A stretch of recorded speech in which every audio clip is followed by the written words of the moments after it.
May iba naman tayo for today. Fixed blade naman tayo.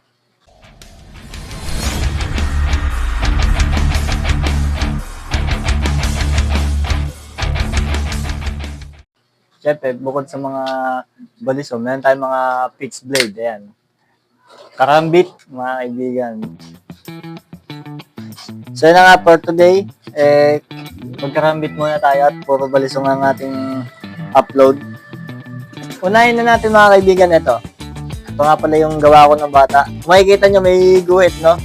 Kumbaga parang tapalodo na nga ganun yan eh. Binaha ko lang na pag ganyan. Pag pukpok mo, lalapad, tapos ngayon, inukit namin ng hugis karambit gamit yung flat screwdriver. Ayan, so pinukpok lang. Tapos yan, niliha. Ayun. Ito, matagal-tagal na lihan yan. Bali, parang puro kanto yan, tapos niliha lang ng niliha. So, natapos ko to, 3 araw ko itong ginawa. So, may katulong ako na ito. Shoutout kay Dominic Yuson. Ayan. So, meron na din tayo ibang gawa. Although ito, napakatagal na ito. Pero yung itsura nito, yung pinaka-hugis niyan, tactical, no? Ngayon, modern na yung gawa ko. Pero yung design, traditional. Okay, kita nyo naman. Ito yung mga modern na design na yan. Halintulad dito, ayan. Halintulad siya. Kasi ito talaga ginaya namin yung design din eh. Ngayon naman, nakakagawa na tayo ng mga modern, pero traditional design naman. So medyo mahaba itong video na to, no? Unahin natin dito. Mga kaibigan, ito, dalawa yung ganito ko, no? Yung isa nasa girlfriend ko. At parehas kaming kinagat. Parehas kaming nagsugatan sa ganitong uri ng karambit. Dahil sa maliit na nga, double edge. Ayan, mga kaibigan, yun yung blade nyo. Kanya. Matalim yung dito niya. Tapos dito, yung half niya, may talas, no?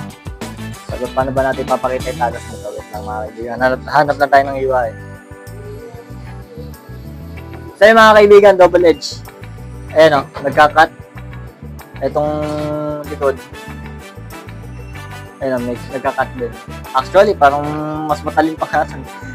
Ito, yung mismong ring na to, gunting niya na naputol. Kaysa naman itapon. Pakinabangan natin sa ganito, no? Ito naman, lilik. Mga kaibigan, kung alam niyo yung lilik, yung pantabas ng palay. Yan yun. Tinanggal ko lang yung ngipin. Next one, mga kaibigan, ito naman. Also, gawa ko lang din. Ito, tsaka to, gawa ko. Pati ito. Dalawa lang talaga yung ating binili dito. Halos lahat dito sa video na to, ginawa ko, no? Ito naman, pakita ko lang, mga kaibigan. Ito ang very traditional design. Yung blade niyan, may ganun din. Lilik. Ayan siya. Next natin, mga kaibigan, ang ating mga modern. Yan ang mga makabagong karambit ngayon, mga kaibigan. Well, ito, makikita nyo, meron siyang quintas to eh. Dinadala ko kasi ito, mga kaibigan, sa may shop. Ayan. Tayo yung niya. So, ito, hard plastic. Hard plastic yung handle. Tapos yung ring niya. May stainless steel to eh. Ayan, comfortable siya. Front grip, tsaka ice pick grip. Ayan. Komportable. Actually, ginagawa ko tong libangan minsan. Ayan. Pag wala akong magawa dito, mga kaibigan, nag-tricks lang ako. Freestyle lang. Ilang beses na din ako nasusugatan nito. Tumatama sa ganito.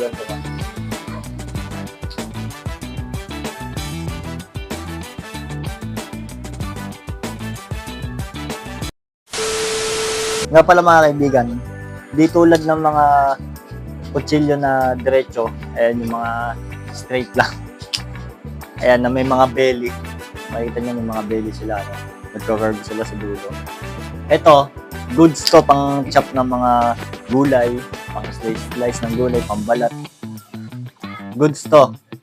Unlike dito, makita nyo naman naka-curve siya. So, nalilimit nyo yung function ng knife no? Hindi mo siya pwedeng panghiwa ng kamatis kasi hindi siya maabot. Yung tip lang yung makakahiwa. So, more on ginawa kasi to or dinesign tong gantong blade na nag-curve as farming tool and defense tool na.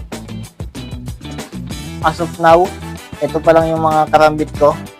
Tsaka meron pa pala ako isang bali 6 na karambit yan. Nasa girlfriend ko yung isa. Ayun lang mga kaibigan. Tatapusin ko na tong video na to dito. At ini-invite kita na mag-subscribe sa channel na to at mag-like ka na. Kung i-click mo ang mga gantong klase ng video, para dito ka sa channel na to mga kaibigan.